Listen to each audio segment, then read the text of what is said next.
Hi. So I wanted to go ahead and talk about my weighing this past Sunday. So I was down 2.8 pounds, and that put my total today at 23.8 pounds. And that's per my Weight Watchers little tracker book where they weigh me in on Sundays.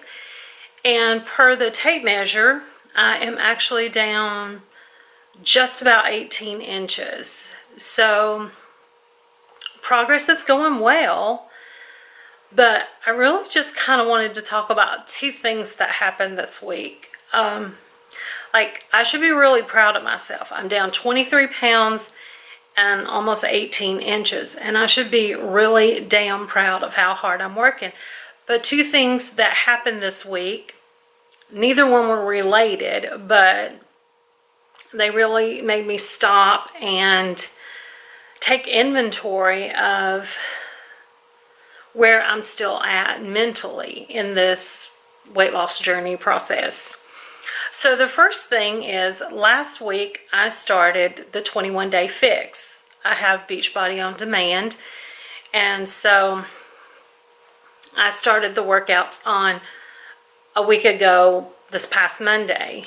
So I did the whole first week, and honestly, a lot of the moves I stay with the moderator. For someone who hasn't worked out in years, it was really tough trying to get back into the routine of working out. But for someone who's 100 pounds overweight, a lot of these moves are really physically challenging and damn near impossible. So I stuck with the moderator on most of the moves. By the end of the week, I had actually done you get into a plank position and do a row. You're holding yourself up with one hand, and you take your other hand and you do a row with a weight while you're in a plank position. And I did that, and I couldn't believe it. I couldn't hold myself in a plank for more than just a few seconds at a time, but I was actually able to do this, and maybe like four rows. It doesn't matter. I turned 50 years old in March, and I have never even attempted a plank in my entire life. I've always said, I can't do that. I don't have any core strength, whatever. I made every excuse in the book not to even try to do a plank. And so I've never even attempted one until this past week. So I was feeling pretty darn proud of myself. So I made a video clip to send to my daughter because I knew she would be so proud of me. And I wanted to send it to my son as well. You see, they lost their dad when my son was 9 and my daughter was 3. And so they've always kind of had this internal fear about losing me as well. And when my weight started spiraling out of control, and I've had a couple of health issues and a couple of health scares back and forth along the way, I know that my weight and getting healthy is important to them. So I wanted to send that video clip to them to show them, look what I've accomplished. But to each one of them, when I sent it in the text message, I said, now don't judge me. I still have a long way to go, but I wanted you to see what I did, and sent them the text. And afterward, I got to thinking, what the hell was I thinking? That is my son and my daughter. And probably in this entire world, the two people who love me the most unconditionally and non-judgmentally. And here I was saying, I accomplished this, but don't judge me because I still have so far to go. It's I did something great, in my opinion, in my, in my book. But still having that negative energy saying, well, I'm still not good enough.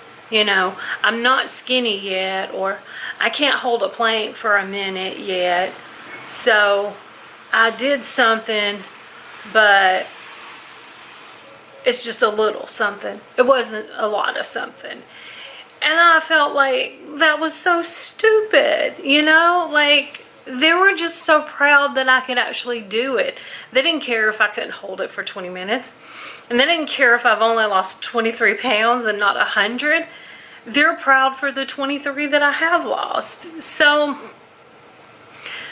it was just insane to think that to the two people who probably, love me the most and support me the most, and I still let that negativity invade my thoughts and saying, don't judge me, I still have so far to go.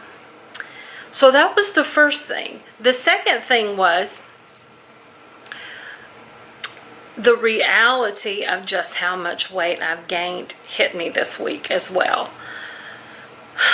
For a long time now, I would say probably the last couple of years, I have been picking up, clothes along the way. Like I find something cute or something on sale, and I get things. Particularly at Walmart, they have really cute little workout t-shirts and stuff, and they're only like, I don't know, maybe $4 or $6. They're really cute. So I've bought several of them in my size, but only to get them home and go to put them on to wear, and like the arms would be too tight. Like they would just squeeze my arm because my arms have gotten so big, or they just fit so tight around my belly. So I would just throw them back in the drawer and kind of forget about them. So this week, I decided that I was going to get some of those cute clothes, dig them out of the back of my closet, and try them on. So when I put them on, they were still maybe just a little snug. Nothing fit really loose. Nothing was squeezing my arm off, so they did definitely fit better. But nothing was loose and really they still kind of fit tight. Not tight, but they were just very form-fitting, but nothing squeezed, no squeezing the arms, no riding up the belly, but they still just weren't loose. Well, then I got all frustrated with myself, and I was like, I've lost 23 pounds. Why am I not able to wear these clothes? Like, this is not even worth it. I'm making all this effort for nothing. And I got so down on myself. Instead of saying, hey, you can put this cute shirt on now and it's not squeezing your arm off. Like, you can wear it. It might not be loose yet, but you're making progress. I still just beat myself up because none of my clothes were falling off of me yet. And I just say, why do we do that? Like, why do we accomplish so much greatness and then still allow ourselves to just tear ourselves down about it? Because it's never good enough. I've lost weight, but I haven't lost enough weight. I've lost inches, but I obviously haven't lost enough inches.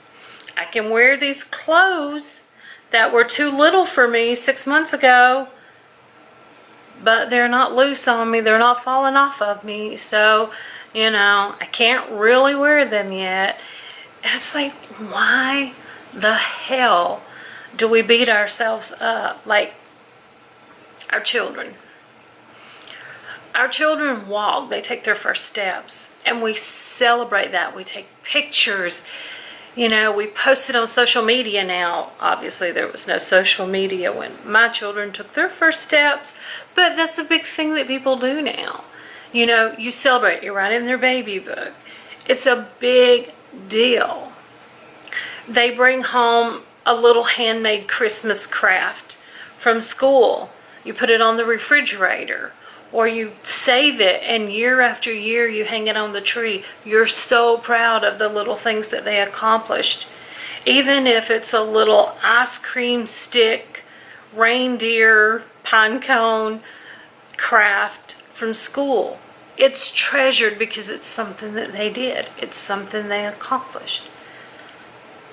Our best friends, they get a promotion at work. We're so happy. We celebrate. We celebrate them. We celebrate with them. We celebrate for them. Why don't we celebrate ourselves? Like, why can we not just fucking be happy with the things that we accomplish and celebrate that as good enough instead of seeing what we haven't accomplished from that? Oh, I lost 23 pounds. Oh, I have 75 still to go. Okay, so I'm almost a quarter of the way of reaching my weight loss goal. Yeah, that's a quarter, and I got 3/4 to go. So, you know, I still have a long way to go. But just be damn happy that you've got the first quarter almost knocked out. I mean, I have been working really hard to get these first 23 pounds off. And I shouldn't take that lightly. And I should be proud of the fact that at 50 years old, I did my first plank ever. And not only did I hold a plank, I held one long enough to do a couple of rows with each arm. That should be celebrated. You get up in the morning early before everyone else wakes up, while everyone else is still asleep, and you do a workout. That should be celebrated. Go for a walk. Walk for an hour, 30 minutes. That should be celebrated. You measure out your food for the day, and you count your points or your calories or your portions. However you do it, that should be celebrated. We have got to stop tearing ourselves down with all this fucking negative talk and start celebrating the things that we accomplish just the way that we celebrate everybody else. That's just how it has to be. So, with that being said, I did complete week 1 of the 21-day fix, so it was tough. Like I said, I had to use the moderator for most of the exercises, but so many of them, I just said, okay, I'm going to follow the moderator because I can't do that. But then each exercise is like 2 rounds, 60 seconds, like a minute. I found that when I went back in the second round and attempted it without following the moderator, I really surprised myself, and I was able to do so much more than I ever gave myself credit for being able to do. So each week, that is going to be my goal for the week, finishing out the 21-day fix, is every time I repeat these workouts, I'm not even going to start out with the moderator. I may have to switch and finish out the last part of the exercise with the moderator, but I am going to start out without following the moderator. So week 1 was a success. It was a huge success because I did a plank with rows, and I didn't have to follow the moderator on every single exercise. So I will check back in after my weigh-in this Sunday and after finishing week 2 of the 21-day fix. Have an absolutely amazing day. Bye.